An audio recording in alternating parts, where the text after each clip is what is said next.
The Lazarus project was a Cerberus project, the sole purpose of which was to bring Commander Shepard back from the dead. When Commander Shepard was killed in a collector attack that resulted in the destruction of the SSV Normandy, Cerberus was able to recover Shepard's corpse with the help of Liara Tassoni. The Elusive Man created and funded the Lazarus project, pouring virtually unlimited resources into the belief that only Shepard could stop the Reaper threat to humanity, as the Council stood idly by. The exorbitant project took 2 years and over 4 billion credits to complete. Undertaken by the Lazarus Cell, which was headed by Miranda Lawson and her assistant Wilson, it involved attaching cybernetic implants to reconstruct the commander's skeleton, reconstruction of the skin, and the fluids to restart blood flow and internal organs. The one thing that the Elusive Man refused to do was implant a control chip in the commander's brain, fearing that it may affect Shepard's personality and abilities. As part of the project, Shepard underwent facial reconstruction and partially lost prior abilities and talents. The project proved to be a success in 2185 when Shepard managed to regain full neurological activity. But just what can we infer from the proportionally small amount of footage we saw, and just what went into bringing Shepard back from the dead? First and foremost, let's find out exactly how Shepard died. Let's explore.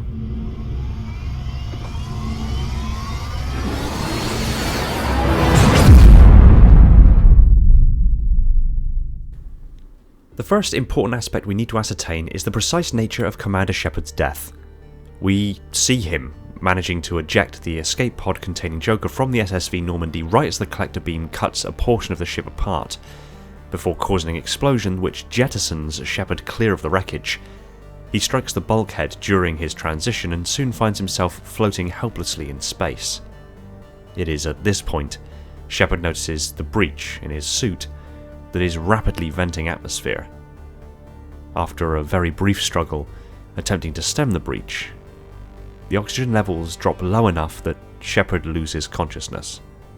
In the vacuum of space, gas exchange in the lungs continues as normal but results in the removal of all gases, including oxygen, from the bloodstream.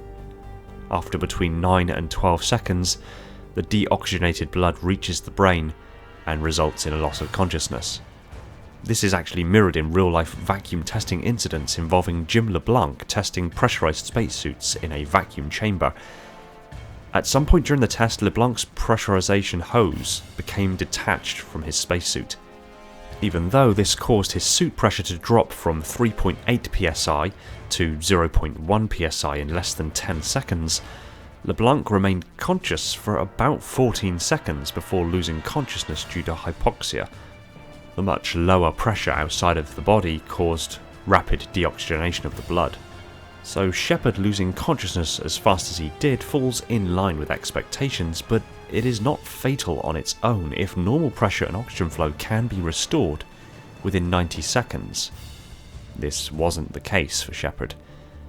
The vacuum of space would also likely have caused a drop in pressure, which would normally result in the rapid boiling of bodily fluids and the embolism of the body. Contrary to popular portrayals in science fiction and cartoons, the body doesn't inflate like a balloon and burst. Plus, Shepard's wearing a suit which would have actually mechanically constrained his body. Research and experience have actually shown that while exposure to vacuum causes swelling, human skin is tough enough to withstand the drop of 1 atmosphere, and the decompression that Shepard experienced was rapid but not explosive, meaning his lungs would decompress without hemorrhaging or damaging the air sacs and oxygen carrying structures within his lungs. And again, overall, his armour would have constrained his body mechanically, preventing the embolism. Nevertheless, by this time, Shepard would be unconscious and not experiencing any of these additional uncomfortable side effects. Due to Shepard not being recovered within 90 seconds, the hypoxia that caused him to black out would now be the primary reason behind his death. Anoxia being the complete deprivation of oxygen to tissues, and more immediately, cerebral anoxia would basically be the primary cause of death for Commander Shepard. Unfortunately, it doesn't really end there for his body.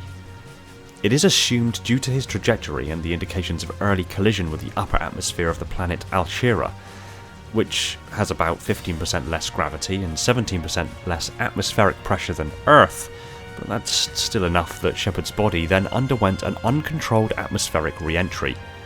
His armour and his shield seemingly staved off the worst of this process, as generally speaking anything entering a planet's atmosphere at that speed that's around the size of a human would completely burn up in atmosphere. It would appear his armour kept his body safe from the worst of the heat, but nevertheless, eventually, parts of Shepard's body would have been exposed to the intense heat of re-entry, burning and cauterizing flesh and bone. Once deep enough in the atmosphere, the re-entry heat would subside and Shepard's body would simply freefall before striking the ground, shattering most of the rest of his skeleton and causing immense blunt force trauma to his organs and soft tissues from the sudden, bone-crushing deceleration. Most of the wreckage of the Normandy, interestingly enough, was found in an icy, snow-covered tundra on this planet. Assuming that Shepard fell in roughly the same trajectory, this may have somewhat helped keep the commander's body in a preserved state. The frigid negative 22 degrees centigrade surface temperature would have frozen his body and thus slowed or entirely prevented the further breakdown and decomposition of his body. Shortly thereafter, Shepard's body would be recovered by Liara Tassoni and Ferron and handed over to Cerberus to undergo Project Lazarus. From the footage, we can establish that much of Shepard's body was severely burned. His skeleton had been shattered almost entirely, and many of his soft tissues and organs had been either burned, frozen, starved of oxygen, or dehydrated entirely. So Lazarus would have had to have endeavoured to bring cellular genesis online once more throughout the body using advanced chemical agents. This would rehydrate and rejuvenate the cellular activity in the body, but this is just the beginning. Complete skeletal reconstruction via surgical, cybernetic and chemotherapeutic means would have been necessary, with larger pieces of bone being surgically reconnected together, cybernetic osseointegrated implants for larger missing sections, artificial joints where necessary, and then infusing the body with an osteogenesis compound to promote further bone growth and healing. Once these two were performed, advanced work to rebuilding and reconstructing Shepard's musculature and the skin and underlying structures would have taken place. And once this was underway, and the body had been medically rejuvenated and possibly given blood substitutes like perfluorocarbon that carry oxygen approximately 10 times more efficiently than blood, as well as containing a plethora of medications, growth factors, stem cell therapies, and much, much more, the body may then, hypothetically, begin its own gradual process of healing, although it was likely augmented thereafter heavily by organic and artificial growth factors. The implementation of numerous cybernetic implants were used to assist in bringing the body back to life, including a device attached to the heart to begin rejuvenation of the cells, and another attached to his upper lumbar, which likely served to aid his central and peripheral nervous system recover and rebuild, and also mediate the circulatory system entering the lower body. His circulatory system would need rebuilding and restarting, and up to this point it's reasonable to assume circulation was maintained either by a machine or this cybernetic device on the heart. It may have been a tiny xenopump. Cloned or artificial organs were also likely transplanted. This would have actually been relatively straightforward, as the cells that remained relatively undamaged within Shepard's body could, in theory, still contain his DNA intact. This could be used in tandem with 3D printed collagen scaffolding and advanced organ generation techniques, which would then be populated by stem cells replicated from Shepard's own DNA that would then take on the cellular identity and function of the required organ. This would ensure damaged organs wouldn't necessarily have to be saved per se, but replaced, and since they were made of Shepard's own cellular DNA, there would be no transplant rejection. In all likelihood, most, if not all, of the organs, with the exception of Shepard's brain, would have been cloned or engineered in this manner, making this particular part of the process actually much more straightforward. As far as Shepard's brain is concerned, however, there is likely a plethora of implanted cybernetic devices within his cerebral cortex to support his brain function. It is likely portions of Shepard's brain died entirely, being utterly unsalvageable. Using cybernetics to circumnavigate what would otherwise be profound disability would be the most logical course of action to ensure Shepard could attain his full quality of life.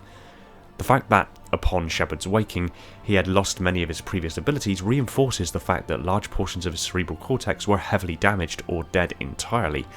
Lazarus may have endeavoured to remove the dead tissue but preserve as much of the brain as possible, perhaps even using organ reconstruction or advanced stem cell therapies to actually rebuild cerebral matter in the voids now left by the excision of dead tissue. However, these portions of the brain would be without memory, function, context, or full intuitive connection to the surviving brain, so cybernetics would likely have bridged the gap. It would be analogous to removing 2 or 3 of several hard drives from your computer and replacing them with blank, solid-state drives. They're functionally different from a hard disk drive, but are capable of performing similar functions, but also lack the data that was once stored upon them. But with the right firmware, these new devices could still be utilised by the computer and eventually become part of the system. In this way, the artificially grown portions of the brain would be linked to Shepard's surviving brain via cybernetics, and over time, he'd gain full executive function over them. The cybernetics may also be the functional reason behind power retraining and advanced training functions seen on medical terminals throughout Mass Effect 2 and Mass Effect 3. So what do you think? Did I cover most of the bases in regards to what could have possibly happened in regards to how Shepard's body was brought back to life? Do you think I ticked most of the boxes in regards to how Shepard's body ultimately came to be on the planet after his untimely death?